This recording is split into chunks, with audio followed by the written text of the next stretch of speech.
नमस्कार, स्वागत है दोस्तों एक बार फिर से एजुकेटेड चैनल पे। आज की इस वीडियो में आपको काफ़ी कुछ सीखने को मिलने वाला है। न्यायपालिका के बारे में विस्तार से चर्चा करेंगे। आपको दिखा देता हूं, हमारी मेहनत से बहुत अच्छी नोट्स प्रिपेयर हुई है और ये नोट्स दोस्तों लेटेस्ट है, यानी बुक में जो काफ़ी पुराना छपा होता है, डाटा बदला नहीं होता है, हमने लेटेस्ट डाटा डाला है। जैसे अनुसूचियों की संख्या हो गई, कितने संविधान संशोधन हुए हैं, कौन कौन से अनुच्छेद यूज हुए हैं, ये सारी चीज़ें हमने इसमें लिखी है, विस्तार से चर्चा की है और इसमें काफ़ी मेहनत लगी है। तो आपसे गुजारिश है कि समय दें, टाइम दें और नोट्स अगर आपको चाहिए तो वीडियो के नीचे डिस्क्रिप्शन बॉक्स में लिंक दे दिए गए, वहाँ से जाके विजिट कर लीजिएगा, रीडिंग कर लीजिएगा अच्छी तरीके से। तो चलिए दोस्तों वीडियो शुरू करते हैं। न्यायपालिका।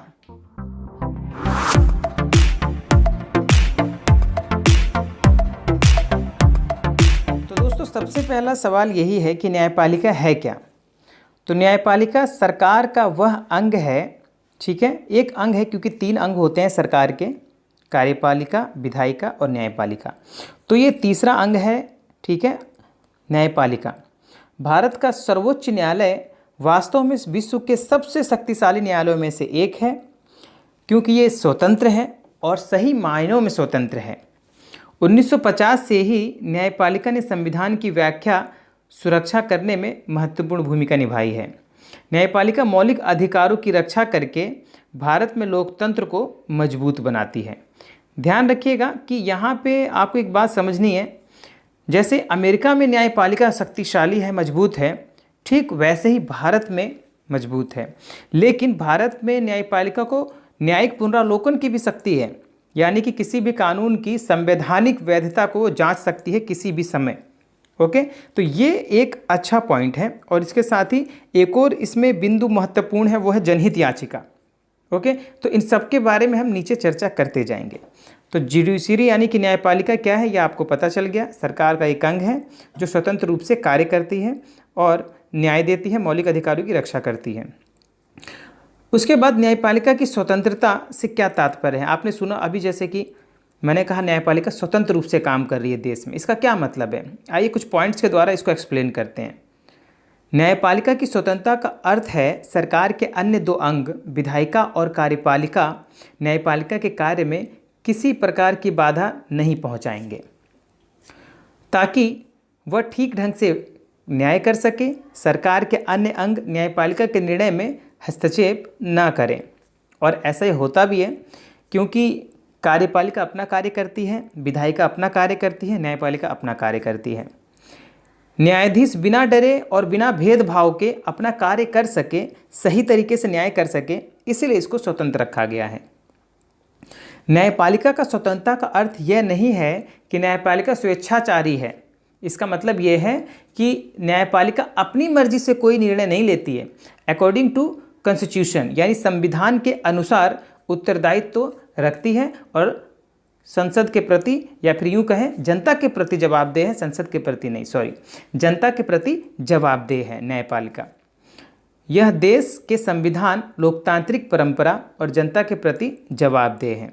ओके, तो ये हुआ न्यायपालिका की स्वतंत्रता का सही अर्थ। आइए बात करेंगे कि न्यायपालिका की विशेषताएं क्या क्या हैं। न्यायपालिका की क्या विशेषताएं हमारे देश में। तो न्यायपालिका विधायिका या कार्यपालिका पर वित्तीय रूप से निर्भर नहीं है। इसका मतलब यह है कि न्यायाधीशों की सैलरी या रोज के खर्चे जो हैं न्यायालय के, वो सरकार के अधीन नहीं है, ठीक है। न्यायपालिका या विधायिका, जो न्यायपालिका है वो कार्यपालिका और विधायिका से बिल्कुल अलग है और उनकी सैलरी को आप रोक नहीं सकते। न्यायाधीश की सैलरी को रोका नहीं जा सकता किसी भी रूप में, ठीक है। संविधान के अनुसार न्यायाधीशों के वेतन और भत्ते के लिए विधायिका की स्वीकृति नहीं ली जाएगी। यही कारण है कि बिल्कुल स्वतंत्र है। न्यायाधीशों के कार्य निर्णयों की व्यक्तिगत आलोचना नहीं की जा सकती। देखिए बहुत इंपॉर्टेंट पॉइंट है, यानी न्यायालय कोई भी निर्णय दे उस पर आलोचना नहीं कर सकते आप। यानी किस पे, न्यायालय ने, जिस न्यायाधीश ने दिया है आदेश, उसकी आलोचना नहीं कर सकते आप संतुष्ट हैं या असंतुष्ट हैं फैसले से, निर्णय से, वो आपका पर्सनल मैटर हो सकता है।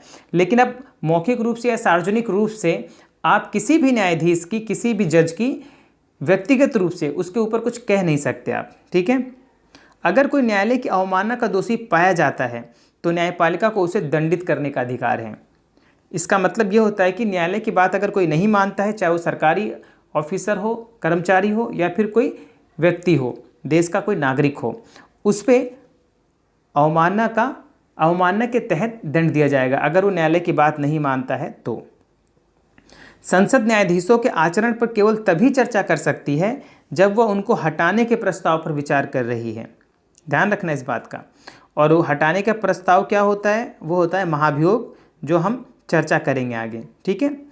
अब जो पॉइंट है मुख्य रूप से कि न्यायाधीशों की नियुक्ति कैसे होती है और ये स्वतंत्र रूप से कैसे नियुक्त होते हैं या फिर कैसे कार्य करते हैं, उस पर हम आगे भी चर्चा करेंगे, लेकिन अभी नियुक्ति पढ़ लेते हैं। आइए। तो एक कठिन प्रक्रिया है। सर्वोच्च न्यायालय के मुख्य न्यायाधीश की नियुक्ति राष्ट्रपति द्वारा की जाती है। ओके। और मंत्रिमंडल, राज्यपाल, मुख्यमंत्री और भारत के मुख्य न्यायाधीश, यह सभी न्यायिक नियुक्तियों की प्रक्रिया को प्रभावित करते हैं। इसका मतलब यह है कि ये सब मिलकर जो अन्य अदालतें हैं या फिर मुख्य न्यायाधीश, जो सर्वोच्च न्यायालय है, सर्वोच्च न्यायालय के जो अन्य न्यायाधीश होते हैं, उनकी नियुक्ति में भी ये सभी लोग मुख्य भूमिका निभाते हैं, और उच्च न्यायालय के न्यायाधीशों की नियुक्ति में भी। भारत की न्यायपालिका में मुख्य न्यायाधीश की नियुक्ति के मामले में वर्षों से परंपरा बन गई है कि सर्वोच्च न्यायालय के सबसे वरिष्ठ न्यायाधीश को इस पद पर नियुक्त किया जाता है। ठीक है, ये परंपरा बन गई है, संविधान में ऐसा कहीं नहीं लिखा है, आपको बता दें। ठीक है। और एक चीज़ और है, बहुत इंपॉर्टेंट है कि इंदिरा गांधी के कार्यकाल में, ठीक है, 2 एक्सेप्शन देखने को मिले। 1973 में A.N. रे को 3 वरिष्ठ न्यायाधीशों के बावजूद मुख्य न्यायाधीश बना दिया गया था। इंदिरा गांधी की सरकार ने, जब इंदिरा गांधी प्रधानमंत्री थी, तो उन्होंने 1973 में A.N. रे को 3 वरिष्ठ न्यायाधीशों को छोड़कर, ये चौथे नंबर के वरिष्ठ थे, इनको जो है कि बना दिया गया। ठीक वैसे ही 1975 में जो न्यायमूर्ति M.H. वेग थे, उनको छोड़कर, ठीक है, M.H. वेग को एक वरिष्ठ न्यायाधीश को छोड़कर नियुक्त किया गया था। ठीक है ना। अब उनका मैंने नाम नहीं लिखा है, और उनका नाम चलिए छोड़िए, NCERT में है। ठीक है ना। मैंने नहीं लिखा कि नोट्स को बहुत तौल कर बनाया गया है, ज़्यादा से ज़्यादा शब्द ना हो, फिर भी बहुत बड़ी हो गई है, लेकिन जरूरी जो है वो सब मैंने इसमें लिखा है। ठीक है। तो M.H. वेग की नियुक्ति की गई एक वरिष्ठ न्यायाधीश को छोड़कर, ये सेकंड नंबर के वरिष्ठ थे, तो इनको फर्स्ट पे बना दिया गया, मुख्य न्यायाधीश बना दिया गया। तो ये 2 एक्सेप्शन याद रखिएगा, 1973 में A.N. रे और 1975 में M.H. वेग। उसके बाद सर्वोच्च न्यायालय और उच्च न्यायालय के अन्य न्यायाधीशों की नियुक्ति राष्ट्रपति भारत के मुख्य न्यायाधीश की सलाह से करता है। ठीक है। देखिए, राष्ट्रपति बहुत महत्वपूर्ण भूमिका निभा रहे हैं। मुख्य न्यायाधीश हो गए या फिर अन्य न्यायाधीश हो गए, उनकी नियुक्ति में राष्ट्रपति की ही भूमिका महत्वपूर्ण है। न्यायपालिका में नियुक्तियों के संबंध में वास्तविक शक्ति मंत्रिपरिषद के पास है। ठीक है। लेकिन नियुक्ति राष्ट्रपति के नाम पे होती है। वह नियुक्तियों को अंतिम रूप से आदेश देती है, यानी कि प्रधानमंत्री और उनकी मंत्रिपरिषद ही मुख्य रूप से कार्य करती है न्यायाधीशों की नियुक्ति में। मंत्रिपरिषद न्यायाधीशों की नियुक्ति तो कर सकती है, पर उसे पद से हटा नहीं सकती। बहुत महत्वपूर्ण शक्ति है ये। नियुक्ति तो कर सकती है, लेकिन न्यायाधीश को हटा नहीं सकते। इसका मतलब समझते हैं कि स्वतंत्र रूप से न्यायाधीश कार्य कर सकता है। न्यायाधीशों की नियुक्ति अंतिम रूप से विधायिका के द्वारा ही हटाई जा सकती है, रद्द की जा सकती है। यानी अगर हमें किसी न्यायाधीश को हटाना है, तो जो प्रक्रिया है हटाने की, उसे महाभियोग कहा जाता है। उसी के द्वारा विधायिका हटा सकती है, लेकिन ये इतना आसान नहीं है, बहुत मुश्किल है। चलिए आइए इस पर चर्चा करते हैं जरा विस्तार से। भारत के सर्वोच्च न्यायालय और उच्च न्यायालय के न्यायाधीशों को हटाने की प्रक्रिया महाभियोग। ये शब्द याद रखिए। राष्ट्रपति, उपराष्ट्रपति को और सर्वोच्च न्यायालय के मुख्य न्यायाधीश को, उच्च न्यायालय के न्यायाधीश को हटाने के लिए महाभियोग की प्रक्रिया का ही उपयोग किया जाता है। ठीक है। तो ये क्या है, आइए इसको समझ लेते हैं विस्तार से। न्यायाधीशों को पद से हटाने की महाभियोग की प्रक्रिया भारत के राष्ट्रपति, उपराष्ट्रपति के समान है। न्यायाधीशों को पद से हटाने की प्रक्रिया बहुत कठिन है। क्यों कठिन है? देखिए, कदाचार साबित होने अथवा अयोग्यता की दशा में ही उन्हें पद से हटाया जा सकता है। न्यायाधीशों के विरुद्ध आरोपों पर संसद के एक विशेष बहुमत की स्वीकृति जरूरी होती है, और जब संसद के सदस्यों में आम सहमति न हो तब तक किसी न्यायाधीश को हटाया नहीं जा सकता। कैसे, आइए ज़रा थोड़ा सा और समझते हैं इसको, आगे बढ़ते हैं। जब तक संसद के सदस्यों में आम सहमति ना हो तब तक न्यायाधीश को नहीं हटाया जा सकता। इसका क्या मतलब है? इसका मतलब ये है कि नियुक्ति में कार्यपालिका की महत्वपूर्ण भूमिका है। कार्यपालिका को समझने की जरूरत है आपको। सरकार और उसके जो मंत्री हैं वो कार्यपालिका कहलाती है, लेकिन संसद जो पूरी है, जिसमें अलग अलग पार्टियों के भी सदस्य हैं जो सरकार में नहीं है, वो पूरी मिलकर विधायिका कहलाती है। ओके, तो महाभियोग की प्रक्रिया चलाने के लिए संसद के दोनों सदनों में से किसी में भी प्रस्ताव लाया जा सकता है। महाभियोग की प्रक्रिया पूरी करने के लिए उसे संसद के दोनों सदनों में 2/3 मत से पास होना आवश्यक है। आपको एक बात बता दूं दोस्तों कि अगर राज्यसभा में आता है तो 100 सदस्यों के हस्ताक्षर चाहिए, ठीक है, और अगर इसमें आता है लोकसभा में तो 50 सदस्यों के हस्ताक्षर चाहिए राष्ट्रपति को हटाने के लिए, ठीक है। और इस प्रकार विधायिका और न्यायपालिका में शक्ति संतुलन किया गया है। किस प्रकार? इसी प्रकार की वो नियुक्त तो कर सकते हैं कार्यपालिका, लेकिन उसे हटा नहीं सकते। हटाने की शक्ति विधायिका को दी गई है कि सरकार चाहे कि उनके अगर विरुद्ध कोई मामला है और उसमें सुनवाई में आ गया कुछ ऐसा कि सरकार को डर लगे या फिर कुछ उनके विरुद्ध ही कोई निर्णय आ गया तो वो उसको हटा सकते हैं, है ना। तो ऐसा रोकने के लिए ही पूरी विधायिका को यानी विपक्षी पार्टियों को भी उसमें सम्मिलित किया गया है, चाहे जितनी भी पार्टियां हों। ओके, आइए अब आगे चर्चा करते हैं न्यायाधीश को हटाने की प्रक्रिया महाभियोग पर केस स्टडी। अब केस स्टडी का मतलब यह है कि ऐसा कितनी बार हुआ है महाभियोग की प्रक्रिया चली हो और न्यायाधीशों को हटाया गया हो, तो उसके बारे में हम केस स्टडी कर रहे हैं। हुआ तो 1-2 बार है, लेकिन न्यायाधीश कोई हटा नहीं है इस प्रक्रिया से। देखिए आगे पढ़ते हैं इसमें कि 1991 में न्यायमूर्ति रामास्वामी पर आरोप लगा था। वे पंजाब और हरियाणा न्यायालय के मुख्य न्यायाधीश थे। कौन? नाम याद रखिए, न्यायमूर्ति रामास्वामी, ठीक है। कि इन पे क्या आरोप था कि पंजाब और हरियाणा उच्च न्यायालय के मुख्य न्यायाधीश रहते हुए उन्होंने वित्तीय अनियमितता की, यानी अपने जो सरकारी खजाने का पैसा था उन्होंने अपने ऊपर खर्च किया, निजी कार्यों पर खर्च किया। पहली बार संसद के 108 सदस्यों ने सर्वोच्च न्यायालय के न्यायाधीशों को हटाने के लिए महाभियोग प्रस्ताव पर हस्ताक्षर किए। पहली बार है, याद रखिएगा, ठीक है। इसके 1 वर्ष बाद, और पहली बार कब, ये याद रखिए 1991 में, ठीक है। और इसके 1 वर्ष बाद 1992 में सर्वोच्च न्यायालय के न्यायाधीशों की एक उच्च स्तरीय जांच समिति, ठीक है, गठित की गई थी और उन्होंने ही जांच की। और जांच में क्या सामने निकल के आया? बहुत ही रोचक है। जांच में क्या सामने निकल के आया भाई कि न्यायाधीश रहते सार्वजनिक धन का निजी उद्देश्यों के लिए इस्तेमाल करने और संवैधानिक नियमों को धज्जी उड़ाने के कारण नैतिक पतन तथा पद का जानबूझकर गंभीर दुरुपयोग करने का दोषी पाया गया, ठीक है, न्यायमूर्ति रामास्वामी को। इतने कठोर आरोपों के बाद भी रामास्वामी पर संसद में महाभियोग सिद्ध नहीं हो पाया। महाभियोग के प्रस्ताव के पक्ष में सदन में मौजूद पर मतदान करने वाले सदस्यों के लिए जरूरी 2/3 मत तो पड़े, लेकिन जो कुल सदस्य, ऐसा होता है ना, साधारण बहुमत भी होना चाहिए, लेकिन कांग्रेस पार्टी ने महाभियोग की वोटिंग के लिए सदन में मतदान में भाग नहीं लिया, जिसके कारण महाभियोग प्रस्ताव को सदन में कुल संख्या के आधे का समर्थन नहीं मिल पाया। अब इसको समझने की ज़रूरत है, आइए विस्तार से समझा देता हूँ। मान लीजिए कि यहाँ पे 100 सदस्य हैं, ठीक है, हालांकि है तो ज़्यादा ही, 100 मान लेते हैं। चलिए आज के परिप्रेक्ष्य से ही 543 सीटों का ले लेते हैं आंकड़ा। संसद में कुल इतनी, लोकसभा में कुल इतनी सीटें हैं, ठीक है। तो मैं एक ही सदन की बात कर रहा हूँ, खाली लोकसभा की, राज्यसभा में भी होता है ऐसा, दोनों में होगा। तो मैं एक से एग्जाम्पल देता हूँ। तो अब क्या है कि 2/3 बहुमत का मतलब क्या है? अब इसमें अब थोड़ा कठिन हो जाएगा समझाना। 100 पे लेते हैं बेटा, 100 पे, क्योंकि सीधा सीधा हो जाएगा ना, 100 पे ले लेते हैं। मान लीजिए 100 है, ठीक है, 100 सदस्य हैं संसद में।